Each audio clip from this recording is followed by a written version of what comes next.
E volevo chiedere un po' a Gülben se ci raccontava un po' la genesi, l'archeologia del film, che è l'archeologia importante in questo film. Ok, c'est ce que je disais à Davidé, si j'avais su que le film allait me prendre, enfin allait s'étaler sur 13 ans, je pense que je l'aurais jamais fait. Puisque les premières images datent de 2003. Et comme c'est dit dans le film, j'ai essayé d'abord de manière frontale d'aborder la question de l'histoire familiale, et je me suis rendu compte qu'en fait je faisais fausse route, qu'en réalité l'accession à la vérité ne se passait pas comme ça, que j'avais pas de machine à remonter le temps, donc voilà. Et en fait ce film m'a vraiment appris à... Enfin, déjà j'ai dû l'apprivoiser, mais il a dû m'apprivoiser en fait, et il m'a obligé à adopter une méthode finalement archéologique. Mais ça, c'est via la rencontre avec le site d'Alianoï.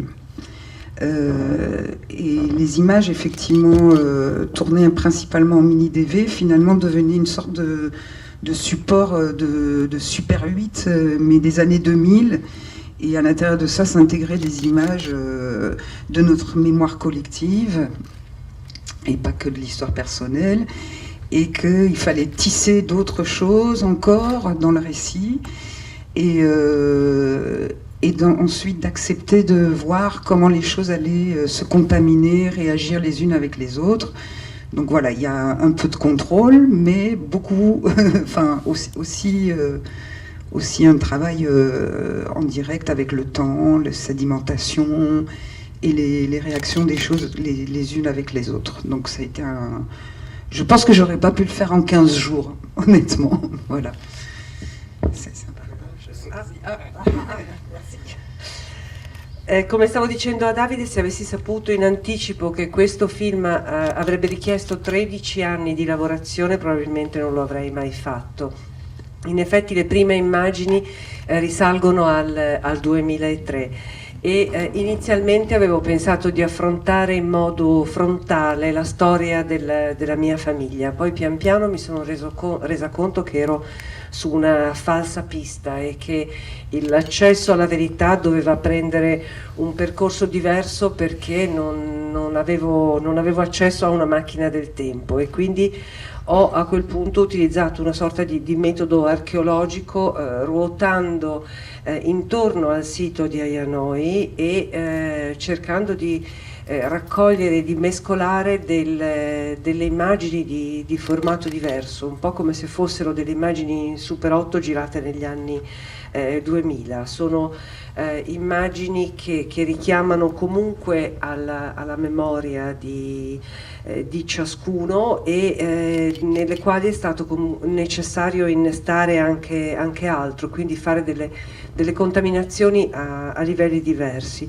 Quindi c'è un po' di controllo, ma e soprattutto c'è un grande lavoro sul tempo, sulla sedimentazione, sulle reazioni. Sicuramente non sarebbe stato un film possibile da fare in 15 giorni.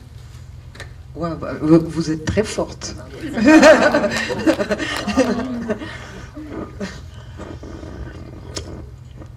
No, volevo chiederti quando arriva Chironi in tutto questo lungo viaggio? Alors Chiron m'a sauvé. Le récit, en fait, à un moment donné, donc au fil des années, il a fallu organiser ce multi-récit. Et au fil des recherches sur l'histoire de la médecine, l'histoire de l'Anatolie, l'histoire des Romains, des Grecs, enfin nous tous autour de la Méditerranée, j'ai lu énormément de choses. Bon bref, il s'est passé pas mal de choses. Et je me suis retrouvée plongée dans l'histoire d'Asclépios et de Chiron. Et voilà. Et là, je me suis dit, mais je rêve. Je rêve d'un personnage. Et dans ce voyage mental, c'était très important aussi d'inviter la part de fantasmagorie. Et aussi de cette part qu'on a tous en nous, qui est enfantine et ludique, et du jeu, et ça s'est passé donc avec ce personnage de Chiron, qui est vraiment le guide, qui est en fait en réalité très proche du montage, qui est quelque part le monteur du film aussi. Je ne sais pas si c'est clair.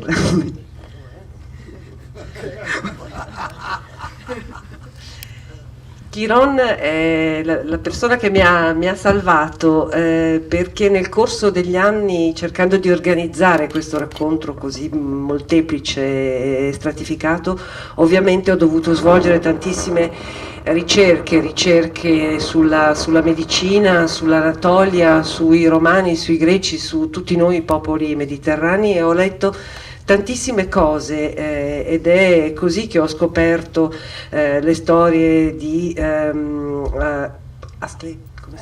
Asclepio in italiano? Esculapio e di Chiron, e ho cominciato a sognare un personaggio particolare. Ho capito che in un racconto di questo genere doveva esserci anche un invito alla fantasmagoria, a quella parte che ciascuno di noi possiede di infantile, che conserva nel corso della vita, quella parte ludica che si presta al gioco, ed è tutto questo è incarnato dal personaggio di Chiron, che assume in qualche modo il ruolo della guida, ma è anche colui che è più vicino possibile al montaggio, che di fatto ha poi guidato il montaggio del film.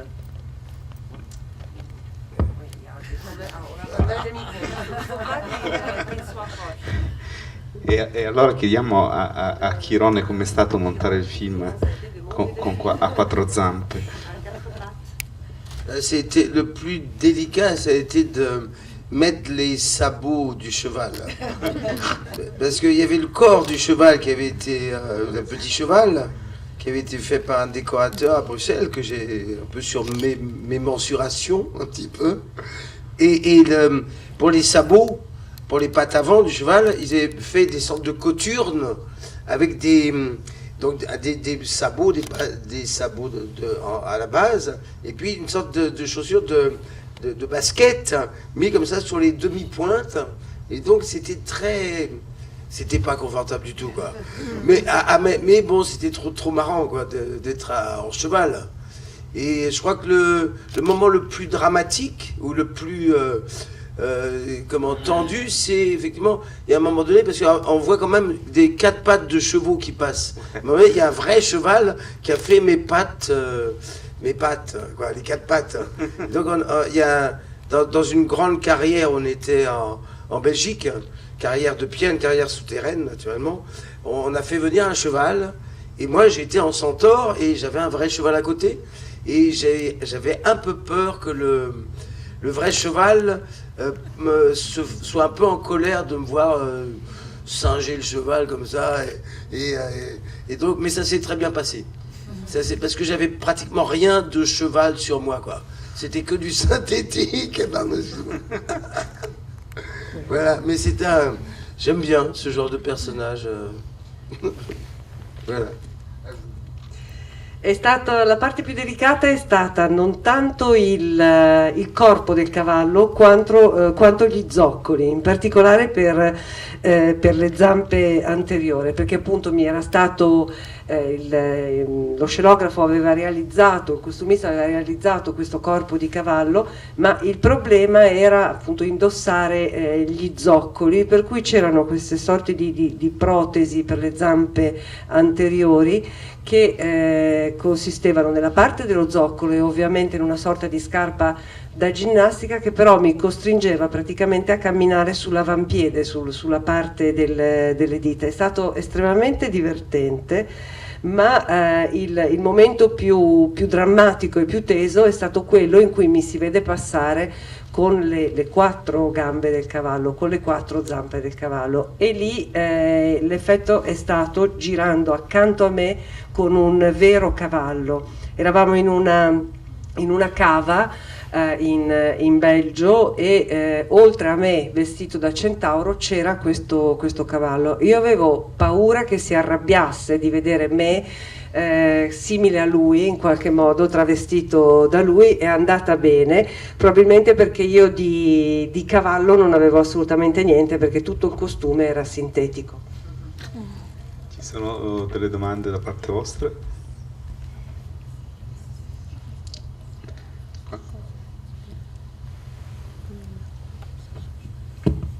Buonasera, io volevo chiedere a Denis Lavant, lui è un attore, cioè nella sua carriera l'uso del corpo è un aspetto fondamentale, è un performer anche notevole e nei suoi film lo vediamo spessissimo. E come si rapporta all'uso del corpo nei suoi film? Quali sono i suoi modelli, gli attori sui quali ha formato questo suo modo di recitare? Lei è stato Chaplin per Harmony Korine, ma si è formato anche, se non sbaglio, su Marcel Marceau. Che rapporto ha col suo corpo? Come si vede sul grande schermo? Il rapporto alla sua fisicità? Grazie. C'est quoi le début de la question? Si vous avez des modèles d'acteurs. Ah oui.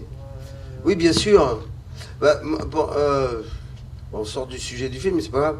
Mais mes principaux modèles d'acteurs au départ, c'est les burlesques. C'est pas mal. C'est vrai que le mime Marceau, il m'a pas mal influencé.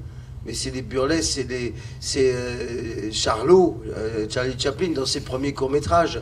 C'est Buster Keaton, c'est Harpo Marx. Tous ces gens-là qui sont dans un rapport physique et un peu scandaleux au monde, quoi, qui sont choquants, quoi, comme Monsieur Merde ensuite, qui est issu de cette famille-là, quoi. Et puis il y a des grands comédiens comme Michel Simon qui m'ont, je trouve qu'ils sont des grands humains en fait, parce que c'est ça qu'on recherche un petit peu, c'est de s'approcher d'humanité. Après, je sais pas, il y en a beaucoup. Et puis il y a des gens que j'ai rencontrés dans la vie aussi qui m'ont inspiré, des personnalités fortes. Mais c'est vrai que et puis quelques chevaux aussi que j'ai rencontrés. Jolly Jumper.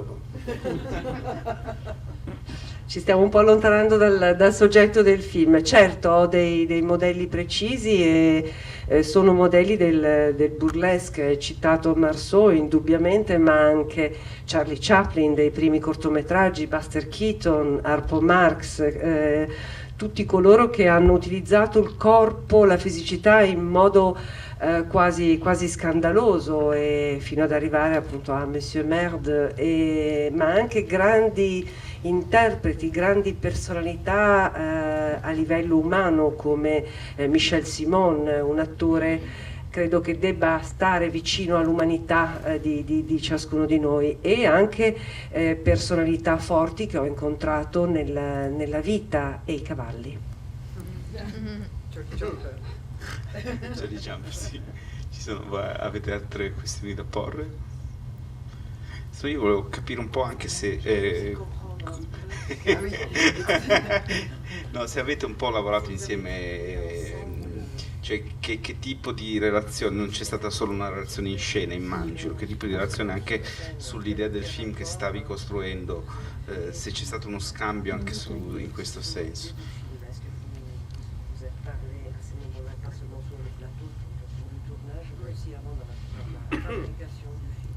Avec Denis, en fait, ouais. Entre nous deux. Oui.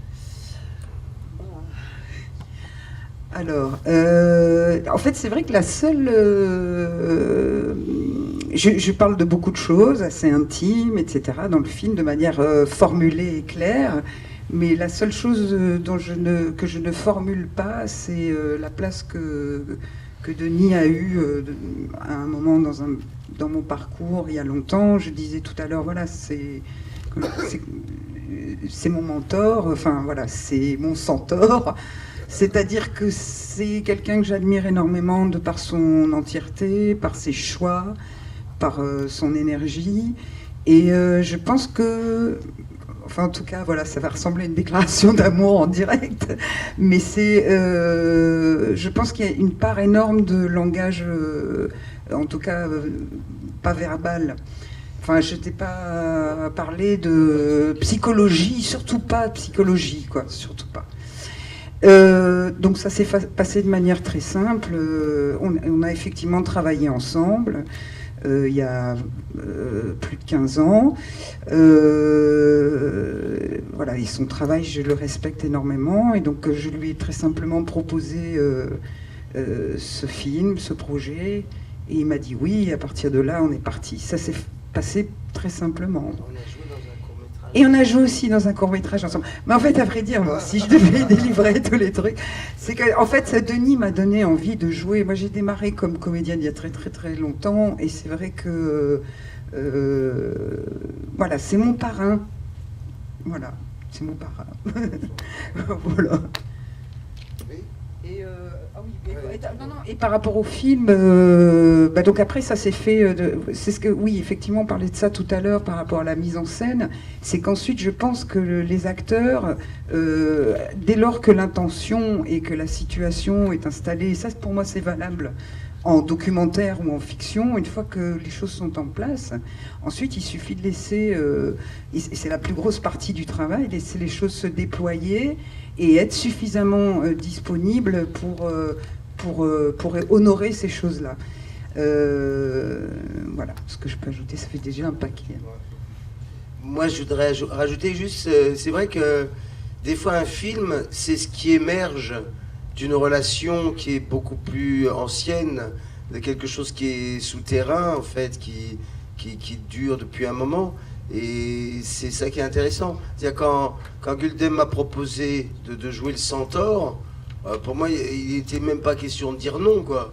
Même sans voir son film, c'est-à-dire j'ai découvert vraiment au fur et à mesure ce qu'elle voulait raconter. Et ça m'a beaucoup touché, parce que c'était déjà une étape de travail, même de pensée, de recherche, de quête personnelle, et qui me concernait aussi.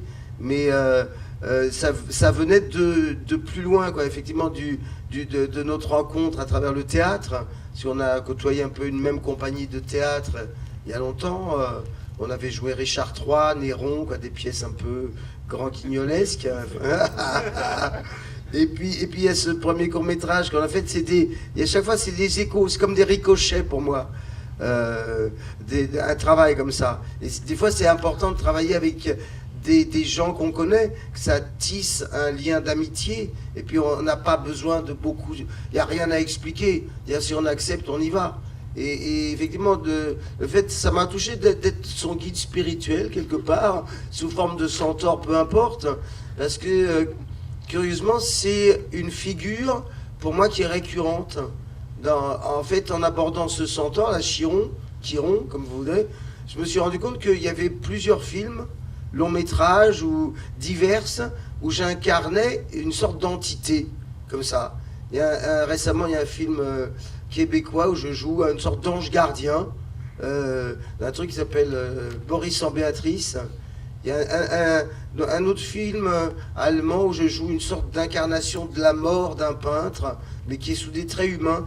Il y a plusieurs, j'ai au moins 5-6 personnages de Deus ex machina, comme on dit, quoi, de type qui débarque, mais qui est investi d'une parole, en fait, d'une parole prophétique ou d'une parole comme ça, de mise en garde, d'une parole poétique, je dirais simplement. Et ça me convient. À vous, cher ami. Devo dire che il film parla di tantissime cose personali, intime, e mi rendo conto che non ho mai formulato in modo chiaro che cos'è questo personaggio del centauro, il posto che ha Denis nel mio percorso personale. Appunto dico che è un mentore, che è un centauro, e lo è nel momento in cui per me è un esempio di grande integrità, di grande energia, e una persona a cui sono affezionata proprio per quello che rappresenta e che incarna. E quando si lavora con un amico il linguaggio diventa extraverbale, non c'è bisogno assolutamente, anzi al contrario di alcuna spiegazione psicologica o scambio a livello psicologico. Il lavoro diventa molto molto semplice e si lavora insieme, in questo caso nell'arco di 15 anni. Io rispetto molto il suo lavoro, che conosco, e gli ho proposto di interpretare appunto questo ruolo nel mio film. Avevamo avuto occasione di recitare insieme in un cortometraggio prima. Io nasco come attrice e lui mi ha ridato voglia di recitare, e devo dire che è proprio il partner ideale. È vero anche che, e questo secondo me vale sia per il documentario che per i film di finzione, una volta stabiliti tutta una serie di elementi che riguardano la mise en scène, nel momento in cui si scelgono gli attori o gli interpreti, le cose vanno a posto da sole. Si tratta semplicemente di permettere loro di spiegarsi completamente, nel senso di spiegare reali completamente, di essere disponibili, questo parlo del regista, ad accogliere quello che viene. Aggiungeva Denis, il film è il risultato di quello che emerge da un rapporto che dura da tantissimo tempo, che risale in superficie, è qualcosa di sotterraneo che c'è nelle relazioni tra le persone, in questo caso con Guldem, e viene fuori in superficie nel momento in cui si lavora sul film. Quando lei mi ha proposto di interpretare questo centauro, io non le ho neanche chiesto che cosa fosse questo personaggio. Mi ha spiegato che cos'era il progetto e mi ha commosso questa sua ricerca personale, questa sua idea così intima per il film. Ma tutto questo è naturalmente il risultato di un rapporto che fra noi è nato molto tempo prima. Abbiamo fatto parte di una compagnia teatrale insieme, abbiamo recitato un Riccardo III, un Nerone, qualcosa di Grand Guignol, e per me questo avviene proprio per echi che via via si sviluppano fra di noi. E mi capita sempre così, tra le persone che conosco, una volta che nasce l'amicizia, che si tesse piano piano, si crea un rapporto che per me diventa difficile da spiegare a parole. E comunque mi piace, e mi è già capitato, interpretare una figura di guida spirituale. In questo caso appunto è Chiron, è un'incarnazione di un'entità, ma sono altri film in cui ho incarnato personaggi analoghi. Sto pensando a un film che si intitola Boris sans Béatrice, in cui faccio una specie di angelo custode, piuttosto che un altro in cui rappresento la morte di un pittore con sembianze umane. Insomma, mi piace incarnare questo personaggio di un deus ex machina, con una parola profetica, ma forse sarebbe più giusto dire poetica.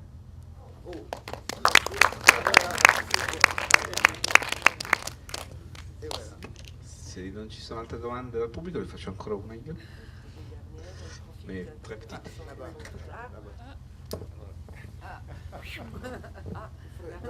Non ci arrivo.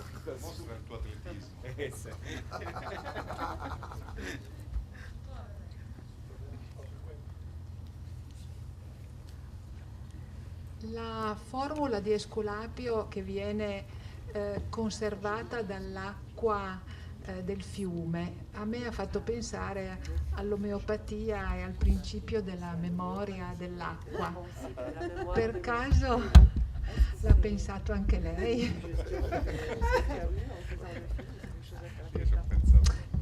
Pas du tout, mais je vous remercie parce que mon désir le plus cher, c'était que ce film puisse laisser suffisamment de place pour être habité par chacun, par des personnes différentes. Donc effectivement, ça me paraît une association tout à fait plausible. Et merci. Donc ça me fait plaisir.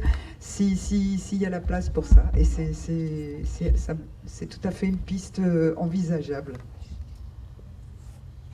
Non ci ho pensato assolutamente, ma grazie, perché il mio desiderio più grande facendo questo film è che potesse essere da parte di ciascuno di voi, di ciascuno degli spettatori, potesse richiamare suggestioni assolutamente personali, per cui la trovo un'associazione assolutamente plausibile che mi fa molto, molto piacere sentire, è una pista che ci sta.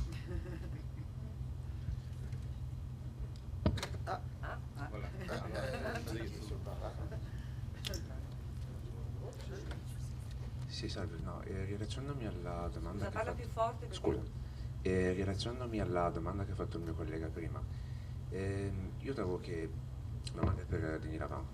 Tieni il microfono più vicino, per favore. No, dicevo, la domanda è per Denis Lavant. Io trovo che lei sia uno di quegli attori che riesce a comunicare molte cose solamente con il volto, senza parlare. Ho avuto il piacere di vederla anche appunto in Boris sans Beatrice alla Berlinale di quest'anno, dove anche lì c'erano molti primi piani dove lei riusciva a esprimere molto. Quindi le chiedo, per lei come attore, quanto è importante esprimere cose solamente con il volto, solamente con la mimica facciale, piuttosto che con il dialogo? Se le è mai capitato di chiedere al regista di togliere delle battute e sostituirle con una mimica facciale? Grazie. D'accord. Alors là, c'est bon. Vous êtes un acteur dont on admire vraiment le visage et le corps, la façon dont vous avez de jouer avec tout ça. Est-ce que vous êtes jamais arrivé de demander à un réalisateur d'enlever des textes de dialogue pour exprimer ce qu'il avait écrit à travers le corps, le visage? Non.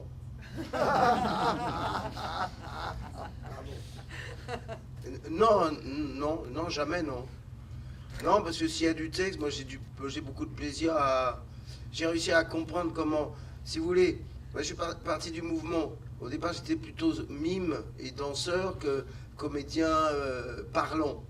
Et donc j'ai beaucoup travaillé pour essayer de comprendre comment on pouvait rigoler aussi avec le verbe, avec la chose. Et maintenant j'ai beaucoup de plaisir à jouer, à interpréter du texte qui m'est proposé. Et donc s'il y a du texte, j'y vais, c'est un autre exercice, mais pour moi c'est tout aussi plaisant. Par contre, il y a une fois j'ai fait un film où j'étais vraiment très heureux d'y participer. C'est un film justement qui a fait qui date de 99 à peu près, d'un jeune réalisateur allemand qui s'appelle Veit Elmer, un film qui s'appelle Tuvalu, où il n'y a pas du tout de dialogue.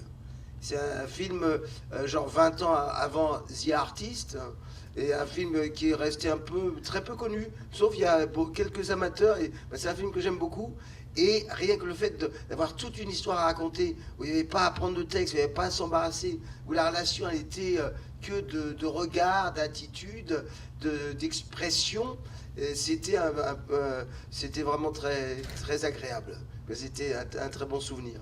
Surtout, du coup, il y avait la possibilité de travailler avec il y avait des comédiens de différents pays. Il y avait une comédienne russe qui s'appelle Chunpan Ramatova, il y avait des comédiens bulgares, il y avait 2 comédiens américains. Donc on n'avait pas l'embarras du texte pour jouer ensemble. Ça, c'est très... Hein? Il y avait des chevaux. Des chevaux? Non, et pas dans ce film. No, assolutamente non l'ho mai fatto, non mi interessa. Io nasco nel movimento perché nasco come mimo e come danzatore, e ho dovuto lavorare tantissimo per riuscire a provare il piacere e a ridere anche attraverso la recitazione verbale, e adesso appunto questo mi dà piacere, il fatto di esprimermi anche attraverso un testo, e quando lo faccio è un esercizio diverso rispetto appunto all'utilizzo invece di un linguaggio extraverbale, ma mi dà altrettanto piacere. Nel 99 ho lavorato con nell'89 ho lavorato con un regista tedesco su un film Tuvalu in cui non c'era assolutamente testo, parliamo di 20 anni prima di The Artist, e lì ho effettivamente recitato solo attraverso lo sguardo, le posture corporee, le espressioni, ed è stato piacevolissimo. Conservo un buon ricordo. A maggior ragione il fatto che non ci fosse testo è stato utile, perché c'erano attori di nazionalità diversa, c'era un russo, un bulgaro, un americano, e quindi sarebbe stato forse più complicato capirsi utilizzando le parole. Non c'erano cavalli. E ringraziamo Gülden Durmaz e anche Anna Ripoll.